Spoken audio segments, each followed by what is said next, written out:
نحمده ونصلي على رسوله الكريم اما بعد فاعوذ بالله من الشيطان الرجيم بسم الله الرحمن الرحيم رب اشرح لي صدري ويسر لي امري واحلل عقدة من لساني يفقهوا قولي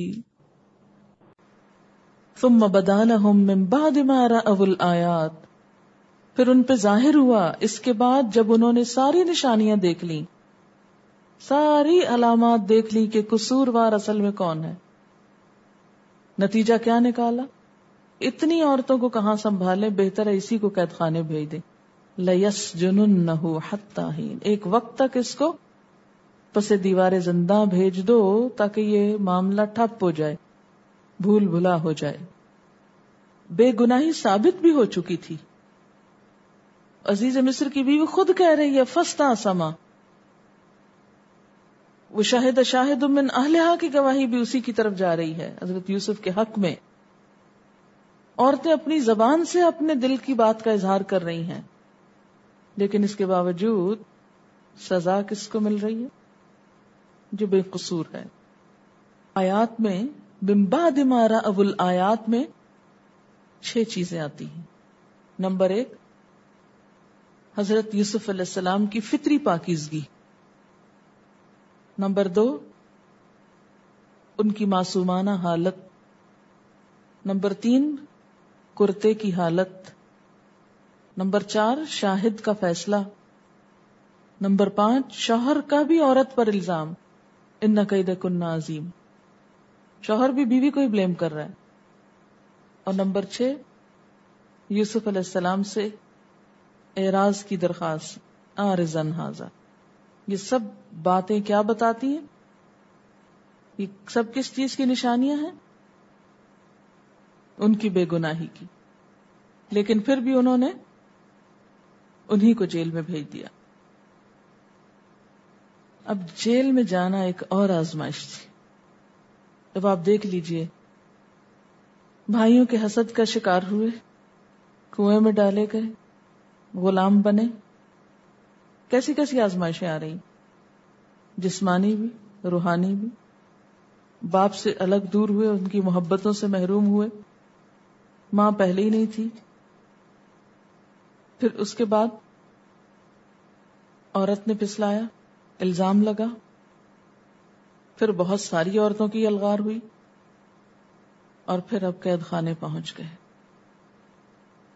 جان، مال، محبت، عزت، ہر چیز کی قربانی دی جا رہی،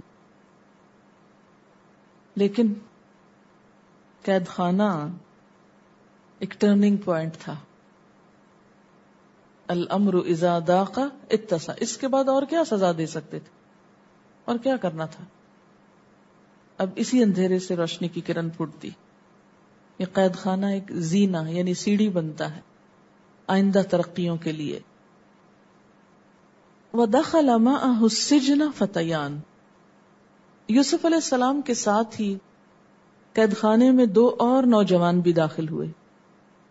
کہتے ہیں کہ یہ شاہی خباز تھے، خباز کہتے ہیں روٹی لگانے والے،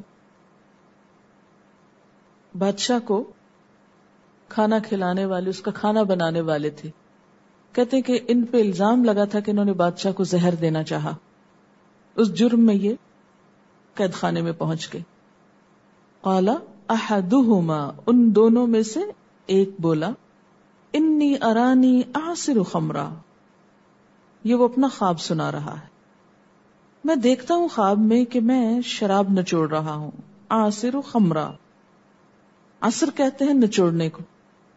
عصر کا وقت بھی اس لیے کہ اس وقت پورا دن ایک طرح سے چھوٹا ہو جاتا ہے، وہاں آ کے ختم ہو رہا ہوتا ہے، سمٹ جاتا ہے۔ اور خمر کہتے ہیں انگوری شراب کو، انگور کی شراب کو۔ فارسی میں اس کے لیے لفظ میں استعمال ہوتا ہے۔ پھر بعد میں کل مسکر خمر و کل خمر حرام، ہر نشہ آور چیز کو خمر کہا گیا اور ہر خمر کو حرام قرار دیا گیا۔ کہتے ہیں کہ اس کا موجد ایران کا بادشاہ جمشید تھا، انگوری شراب کا۔ اسی سے جام جم مشہور ہے۔ جام وہ خاص پیالہ جس سے جمشید شراب پیتا تھا تو جام پیالہ اور جم جمشید کا. انی ارانی اعصر خمرا وقال الاخر، دوسرے نے کہا انی ارانی احمل فوق رأسی خبزا، میں نے دیکھا میرے سر پر روٹیاں رکھی ہوئی. خبز اسم جنس ہے، واحد کے لیے جمع کے لیے بھی استعمال ہو سکتا. میرے سر پہ روٹیاں رکھی ہوئی ہیں، تأکل الطیر منہ، جس سے پرندے کھا رہے ہیں. نبئنا بتأویلی، ہم کو بتا اس کی تعبیر. انا نراک من المحسنین، بے شک ہم تجھے نیک لوگوں میں سے دیکھتے ہیں. انہوں نے یہ کیوں کہا؟ ان کے وہ دو ساتھی جو ان کے ساتھ قید خانے میں داخل ہوئے تھے، اکٹھے ہی گئے تھے اندر، وہ ان کے بارے میں یہ گواہی دے رہے ہیں یوسف علیہ السلام کے بارے میں، کیونکہ وہ آپ کی شخصیت سے متاثر تھے، آپ کے کردار سے متاثر تھے.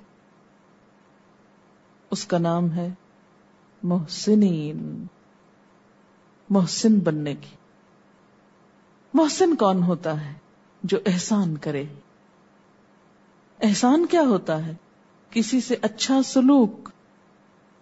احسان کیا ہے؟ اچھا سلوک، خیر خواہی. آپ کو معلوم ہے نا کہ جب ہم تبلیغ کرتے ہیں تو دراصل دوسروں پہ بوجھ ڈال رہے ہوتے ہیں.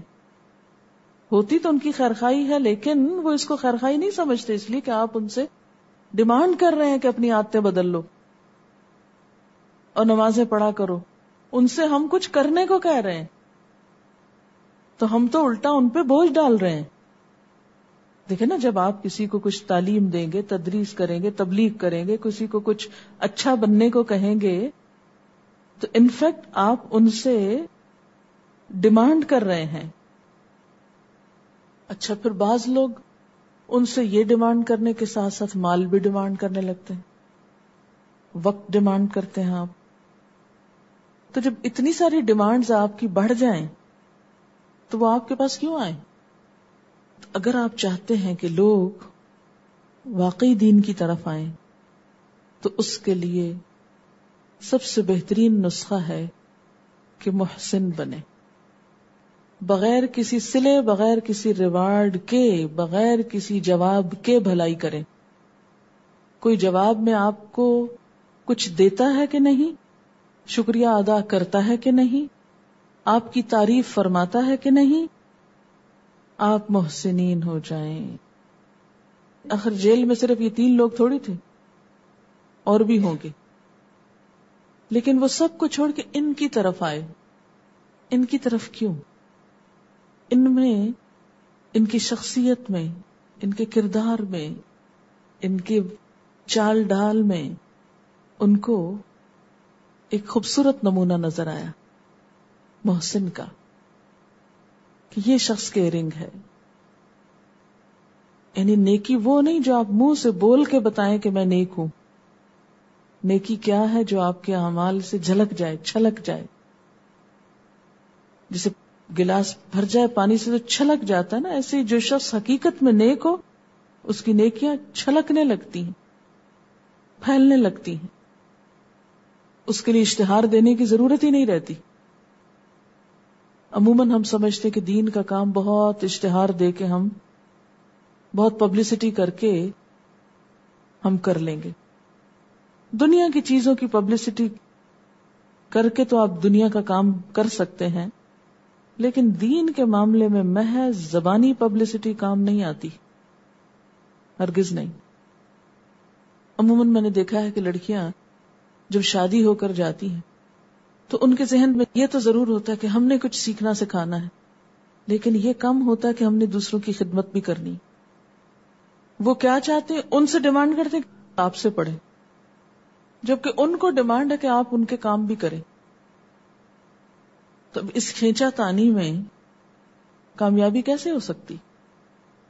آپ محسن بنیں، آپ بھلائی کریں، خیر خواہی کریں، تو دوسروں کا دل خود بخود کھل جائے گا آپ کے لیے. آپ ان سے میل جول رکھیں، آپ ان کے ساتھ اچھی طرح پیش آئیں. بیمار ہوں تو عیادت کریں، سلام میں پہل کریں، عاجزی سے ملیں. انا نراک من المحسنین، محسن بنے. قال، جواب دیتے ہیں تعبیر کے لیے، کہتے ہیں لا یاتیکما طعام ترزقانہ، نہیں آتا تمہارے پاس کھانا جسے تم کھلائے جاتے ہو، الا نبأتکما بتأویلہ، مگر میں بتا دوں گا تم کو اس کی تعویل یعنی خواب کی تعبیر، قبل ان یاتیکما، اس سے پہلے کہ کھانا آئے تمہارے پاس. کھانے کا لگتا ہے وقت مقرر تھا. مصری قوم کافی کلچرڈ تھی، ٹائمنگز تھے کھانے کے. غیر ترقی یافتہ لوگوں کے کوئی ٹائمنگز نہیں ہوتے، جب ملے جو ملے جس حال میں ملے کھانا شروع کر دیتے، سارا دن کھانے کا خیال. لیکن ترقی یافتہ قوموں کا عموماً ایک شعار ہے کہ کھانے کا وقت ہے، بس اب کھانا ہے، آگے پیچھے نہیں، ان بٹوین نہیں.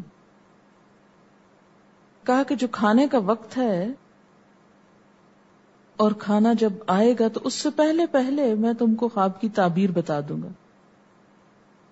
لیکن ذالکما مما علمنی ربی، یہ اس میں سے ہے جو میرے رب نے مجھے علم دیا ہے. خود کریڈٹ نہیں لیتے، یہ نہیں کہتے کہ یہ میرا کمال ہے، میری قابلیت ہے، یہ میرے رب نے مجھے علم دیا ہے، میرے رب نے مجھے سکھایا ہے. تبلیغ کرنے والے کو اپنے ہر کام کا کریڈٹ اپنے رب کو دینا چاہیے، خود نہیں لینا چاہیے. اور اس بات کی بھی تردید تھی کہ میں کوئی کاہن نجومی نہیں ہوں، میں غیب دان نہیں ہوں، میرا علم میرے رب کا دیا ہوا ہے. اور پھر ساتھ ہی کچھ اور اچھی باتیں بتاتے ہیں. ایک موقع غنیمت جانتے ہیں کہ کوئی متوجہ ہوا ہے، اب اس کی حقیقی خیرخواہی کر دی جائے. ہم لوگوں کو متوجہ کیے بغیر ان کو سنانا شروع کر دیتے ہیں، لیکن یہاں وہ کیا کرتے ہیں؟ کھانے کی بات کرتے ہیں، پھر شارٹ ٹائم کی بات کرتے ہیں، پھر اپنی کوئی بڑائی نہیں جتاتے، کوئی ڈینگے نہیں مارتے، اور ساتھ ہی دوسرے کو صرف تعبیر نہیں تبلیغ بھی. انی ترکت ملت قوم، میں نے چھوڑ دیا ایک ایسی قوم کے طریقے کو، لا یؤمنون باللہ، جو اللہ کو نہیں مانتی، وہم بالآخرۃ ہم کافرون، اور وہ آخرت کو بھی نہیں مانتی. اس سے کیا پتہ چلتا ہے کہ مصری کلچر کیا تھا، مصری مذہب کیا تھا؟ ایک ایتھیسٹ کلچر تھا، ایک کافرانہ کلچر تھا. آخرت کو نہ ماننا ایک دہریت کی علامت ہے نا، ما یہلکنا الا الدہر، پھر ہم اس کے بعد نہیں اٹھیں گے. اور یہ بھی کوئی ماڈرن ہونا نہیں ہے، یہ بھی 4000 پہلے کی آفت ہے، خدا رسول کو اور آخرت کو نہ ماننا. وہ کہتے ہیں کہ میرا اس کلچر سے کوئی تعلق نہیں، میں ہوں تو یہاں لیکن میں اس پر ایمان نہیں رکھتا. واتبعت ملت آبائی، اور میں نے اپنے باپ دادا کے طریقے کی پیروی کری، ابراہیم و اسحاق و یعقوب. اس سے پتہ چلتا ہے کہ وہ اس حال میں نکلے تھے کہ ان کو اپنے آباء و اجداد کے بارے میں معلوم بھی تھا اور ان کو یاد بھی تھے، اور ان کا دین بھی معلوم تھا اور وہ اسی دین پر تھے. اس سے یہ پتہ چلتا ہے کہ اگر آباء و اجداد نیک ہوں تو ان کی پیروی میں قباحت نہیں. ہمیشہ آباء و اجداد کی پیروی کی برائی بتائی جاتی ہے نا، کہ وہ لوگ بغیر کچھ سوچے آباء و اجداد کی پیروی کرتے ہیں، تو اس سے انسان دوسری ایکسٹریم پہ چلا جاتا ہے کہ نہیں، باپ دادا کی تو بات مان کے نہیں دینی. لیکن یہاں کیا بتایا گیا کہ اگر وہ درست ہے تو مان لو. اور اس میں اپنے بڑوں کا ذکر کرتے ہیں، ایک طرح سے دوسرے پیغمبروں کا بھی تعارف کرا رہے ہیں کہ میں اسی سلسلے کی ایک کڑی ہوں. واتبعت ملت آبائی ابراہیم و اسحاق و یعقوب. یہ کوئی نئی تحریک نہیں، کوئی نئی اسکیم نہیں، کوئی نئی تھیوری نہیں، کوئی نیا فلسفہ نہیں، یہ کنٹینیویشن ہے اسی دین کی جو پیچھے مختلف انبیاء لائے. ما کان لنا ان نشرک باللہ من شیء، ہمارے لیے جائز ہی نہیں کہ ہم اللہ کے ساتھ شریک کریں کچھ بھی. من شیء، کسی کو بھی، چھوٹی سی چیز کو بھی.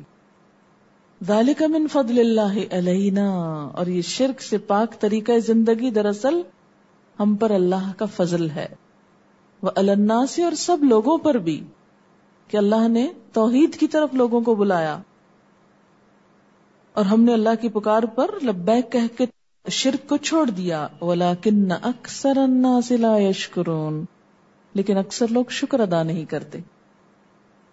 یا صاحب السجن، اے قید خانے کے ساتھیو، اے میرے ساتھیو، اے میرے دوستو. ایک اور انداز ہے تبلیغ کا، اپنا کہہ کے پکارا. یا قومی، جیسے پیغمبر کہتے تھے، انہوں نے کہا میرے قید خانے کے دوستو، ساتھ رہنے والوں. ذرا سوچو تو صحیح، ارباب متفرقون خیر، کیا مختلف قسم کے رب اچھے ہوتے ہیں؟ ام اللہ الواحد القہار، یا ایک اللہ جو زبردست ہے، جو سب سے طاقتور ہے. اب پہلے نمبر پر کیا کیا؟ تبلیغ کس سے کی؟ روایت سے کی. اور دوسرے نمبر پر عقل کو جھنجھوڑا. پہلے تاریخی بات بتائی کہ میرے والدین بھی یہی کچھ کرتے آئے، واقعات سے سپورٹ. اور دوسرے نمبر پر عقل کو جھنجھوڑا گیا. یہ بہترین نقطہ ہے، اور آپ دیکھیں کہ اس میں سوال ہے، کوشچن کیا گیا ہے. تم ہی بتاؤ، تم پہ فیصلہ چھوڑتا ہوں. اور پھر تردید ہے غلط افکار کی. یہ تیسرے نمبر پہ ما تعبدون من دونہ الا اسماء، یہ تنقید ہے. اب ہم کیا کرتے ہیں؟ ابتدا کس سے؟ تنقید سے، اور پھر صرف لاجک استعمال کر کے چھوڑ دیتے ہیں. روایت سے کام نہیں لیتے، جبکہ یہاں روایت نمبر 1 ہے، عقل سے کام نمبر 2 ہے، اور تردید نمبر 3 ہے. ما تعبدون من دونہ الا اسماء سمیتموها انتم وآباؤکم، تم جن کی بندگی کر رہے ہو وہ اس کے سوا کچھ نہیں کہ بس چند نام ہیں جو تم نے اور تمہارے باپ دادا نے رکھ لیے. کسی دیوتا کو کچھ نام دے دیا، کسی کو کچھ نام رکھ لیے، خود ہی خود رکھ لیے. سمیتموها انتم وآباؤکم، کچھ خود تم نے رکھے اور کچھ تمہارے باپ دادا سے چلے آ رہے ہیں. ما انزل اللہ بہا من سلطان، اللہ نے ان کی کوئی دلیل نہیں بھیجی. ان الحکم الا للہ، نہیں حکم، نہیں فیصلے کی قوت، نہیں فرمان، نہیں بادشاہت، الا للہ، مگر اللہ کے لیے. سب کچھ تو اس کے حکم سے ہو رہا ہے، اس کی قوت اور اس کی طاقت سے ہو رہا ہے. امر اللہ تعبدو الا ایاہ، اس نے حکم دیا کہ اس کے سوا کسی کی عبادت نہ کرو. ذالک الدین القیم، یہ ہے درست دین، یہ ہے اچھا دین. ولیکن اکثر الناس لا یعلمون، لیکن اکثر لوگ نہیں جانتے. تو دین کیا ہے؟ اللہ تعبدو الا ایاہ. یہ خلاصہ کر کے رکھ دی کہ کرنا کیا ہے؟ اللہ کی بندگی قبول کرنی، یہ ہے کرنے کا کام.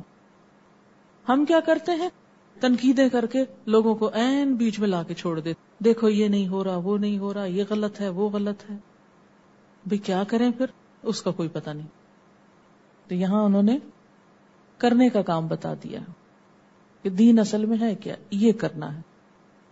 اللہ تعبدوا الا ایاہ ذالک الدین القیم ولکن اکثر الناس لا یعلمون. اب دیکھیں کہ سورۃ یوسف میں اکثر الناس کی بہت بات آتی ہے، اکثریت، میجورٹی کی. ہمارے ہاں تو کیا قول ہے؟ Majority is authority. لیکن قرآن اس کی تردید کرتا ہے، نہیں، کوئی اتھارٹی نہیں. قرآن کا یہ طریقہ نہیں کہ چلو تم ادھر کو ہوا ہو جدھر کی. یہاں کیا اکثر الناس لا یعلمون. پیچھے ایک اور جگہ پر کیا آتا ہے؟ اکثر الناس لا یشکرون، اکثر الناس لا یعلمون، کہ لوگوں کی اکثریت لا علم ہوتی ہے.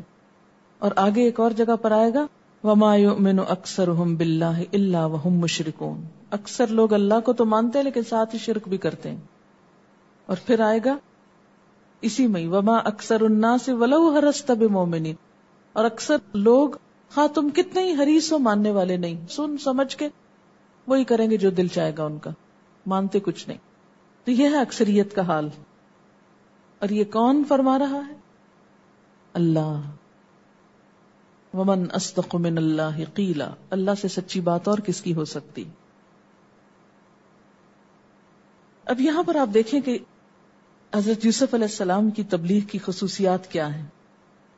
سب سے پہلے انہوں نے سننے والوں کو مطمئن کیا، اور اس سے بھی پہلے خود کے اندر اپنی پرسنالٹی کو ڈیولپ کیا، نیکی تقوی اور اس پر قائم ہوئے، تزکیہ نفس اپنا کیا، برائیوں سے بچ بچ کے نکلتے رہے، مشکلات پہ صبر کیا. یہ پچھلی ساری زندگی میں جو کچھ تھا وہ اس کی پریپریشن تھی. پھر جب موقع آیا لوگ آپ کی طرف متوجہ ہوئے تو ان کو مطمئن کیا کہ ابھی تعبیر بتاتا ہوں، مایوس نہ ہونا، کھانا آنے سے پہلے بتا دوں گا. اب کھانے کا ذکر خاص طور پر، کچھ اور بھی تو کہہ سکتے تھے نا، 5 منٹ بعد بتا دوں گا، کوئی تو پیمانہ ہوگا نا وقت ناپنے کا. عموماً ہم اس اندر کی نفسیات کو نہیں پہچانتے کہ لوگوں کی دلچسپیاں کس چیز میں ہوتی، وہ کس چیز کا ذکر پسند کرتے ہیں. تو وہ کھانے کی بات کرتے ہیں، مرغوب چیزوں کے ذکر سے، جسے آپ صلی اللہ علیہ وسلم نے فرمایا نا یسروا ولا تعسروا، آسانی پیدا کرو مشکل نہ کرو، بشروا خوشخبریاں دیا کرو، ولا تنفروا نفرتیں نہ دلایا کرو. پھر آپ دیکھیں کہ تعبیر کو اپنی صلاحیت نہیں بتاتے، ہم اپنی میں کو ہی ختم نہیں کر پاتے. یا صاحب السجن اپنائیت کا انداز ہے، حالانکہ وہ کافر ہیں اور یہ مسلمان ہیں لیکن ان کو اپنا ساتھی کہہ رہے ہیں. ہم تو اپنے مسلمانوں کو بھی اپنا ساتھی نہیں کہہ سکتے، ہمارے دل تو ایسے نفرتوں سے بھرے ہوئے ہیں. کافر کو بھی دوست کہا جا سکتا ہے لیکن بتانا نہیں ہونی چاہیے. مثلا اگر کوئی ہندو یا سکھ ایسا ہے کہ آپ کہیں کہ وہ میری دوست ہے تو اس میں حرج کوئی نہیں، لیکن جس دوستی سے منع کیا گیا وہ کیا ہے؟ اولیاء نہ بناؤ، بتانت نہ ہو. جیسے یہاں پر یہ اس کو یا صاحب کہتے ہیں. آپ دیکھیں کہ پہلے لہجے میں گداز ہے، کیا کہ واتبعت ملت آبائی ابراہیم. پھر اعتماد ہے، ارباب متفرقون خیر ام اللہ الواحد القہار. اور پھر کانفیڈنس کے ساتھ تنقید کہ ان معبودوں کی کیا حقیقت ہے جن کو تم معبود مانتے ہو.